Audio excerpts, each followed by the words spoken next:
contexto de la transparencia. Periodista especializada en temas de transparencia, anticorrupción y Estado abierto, está con nosotros con su colaboración. Leonor, bienvenida, buenos días. Hola, ¿qué tal? Muy buenos días, Marcela, Manuel. Pues ahora vamos a hablar del tema de las leyes anticorrupción en todo el país y cómo han estado aplicándose en Coahuila, y es que resulta que la Secretaría Ejecutiva del Sistema Nacional Anticorrupción elaboró el diagnóstico sobre el grado de armonización de las leyes de los sistemas estatales anticorrupción respecto a la Ley General del Sistema Nacional Anticorrupción, esto con el objetivo de identificar las oportunidades y los retos que éstas ofrecen en términos de coordinación de acciones entre las autoridades estatales y el Sistema Nacional Anticorrupción. Y Coahuila tuvo algunos señalamientos por omisiones o modificaciones en 3 rubros.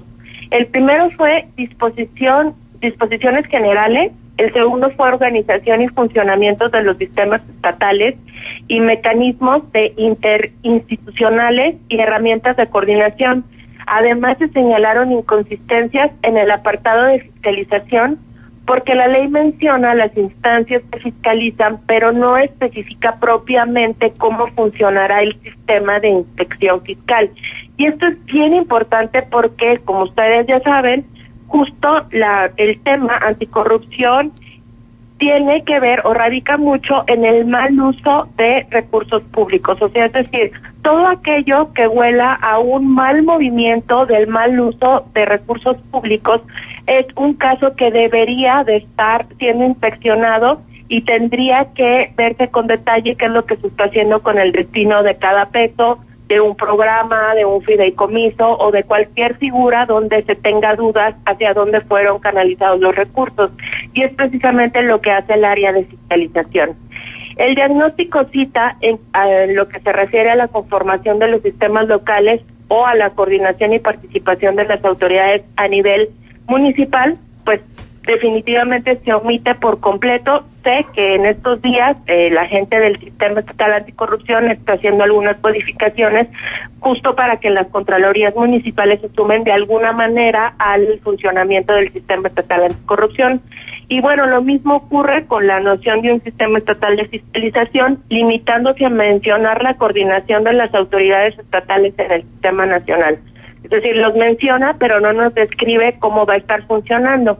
Ante el cuestionamiento que ya se tiene por sociedad civil de un proceso que estuvo cuestionado en la elaboración de las leyes. Yo creo que ustedes recordarán que sociedad civil cuestionó primero que no se siguieron los principios de parlamento abierto, o sea, es decir, que no estuvo ahí presente la participación ciudadana, la transparencia, la rendición de cuentas y el uso de tecnología en todo el proceso de la legislación del Sistema Estatal Anticorrupción. Además, también se señalaron las designaciones de algunos puestos claves que se hicieron prácticamente pues muy rápido y no permitieron darle como transparencia a todo el proceso de la designación de estos nombramientos, y que son claves para el buen funcionamiento, y que algunos de ellos fueron identificados como retos a vencer del Sistema Estatal Anticorrupción, y no que nos estuviéramos acercando al fortalecimiento de las capacidades institucionales.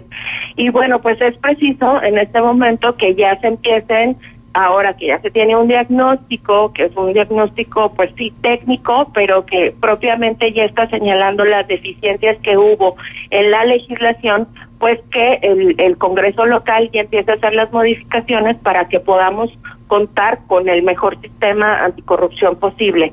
Porque bueno, ya vemos que una cosa es la ley y otra es muy distinta la implementación de estos. Y con todo y eso, es necesario que podamos tener un marco legal sólido en la materia y poderlo homologar con el funcionamiento de otros sistemas estatales anticorrupción. Uh-huh. Pues sí, fundamental. Pero creo que lo fundamental, lo básico, es que podamos creer en el sistema. Y desgraciadamente en la conformación misma del sistema, por lo menos los sistemas locales, hay dudas. y hay dudas que se siguen ventilando y se siguen repitiendo una y otra vez. Pasa el tiempo, pasan los meses y vuelven a aflorar esas dudas. Nosotros recién leíamos una nota donde estaban pidiendo que pues uno de los consejeros, que es Juan Adolfo Bombertrap, fuera retirado del sistema estatal anticorrupción por su militancia priista. Y entonces queda luego el ciudadano en una indefensión total, porque alcanza a saber que hay un sistema que va a trabajar contra la corrupción, pero luego empiezan todos estos dimes y diretes y todas estas dudas y toda este cuestionamiento sobre el funcionamiento del propio sistema, y entonces pues pareciera que la desilusión viene muy pronto, viene antes de empezar inclusive a que se den los primeros pasos efectivos en lo que tiene que ver con el combate a la corrupción. Sí, por eso siempre se señalaba que la conformación del sistema estatal anticorrupción tendría que ser un ejemplo de buena práctica y no lo contrario. Los marcos legales sólidos permiten tener por lo menos el soporte técnico para poderlo denominar una buena práctica, y que a su paso, conforme se den los nombramientos, se demuestra de esta voluntad, y sobre todo que se entienda que los puestos claves pues no deben carecer ni de autonomía ni de independencia política. Al contrario, tendrían que tener perfiles donde se nos garantice que tienen independencia política y que no tienen fines de otro tipo, para poder ejercer correctamente las funciones que tiene este sistema anticorrupción. Y bueno, en el caso de Coahuila ha sido cuestionada la falta de autonomía, la falta de independencia política. Por eso es necesario que el Congreso local tome en cuenta este estudio y corrija todos aquellos aspectos con deficiencias que han sido señalados. La entidad se ha caracterizado por contar con leyes de avanzada en la materia. En el caso de la ley de transparencia, también en la ley de desapariciones, se hicieron como muchísimos marcos legales que fueron eficientes. Sin embargo, por eso llama la atención que en el caso del sistema anticorrupción no se haya tenido un marco legal sólido, y esto ya es independiente de lo que desgraciadamente está señalando, ¿no? Que una cosa es la ley y otra es la forma en la que se hace política, o se malentiende la acción política coordinada o en co-creación con la ciudadanía, y entonces en lugar de tener buenos ejemplos tenemos malos ejemplos.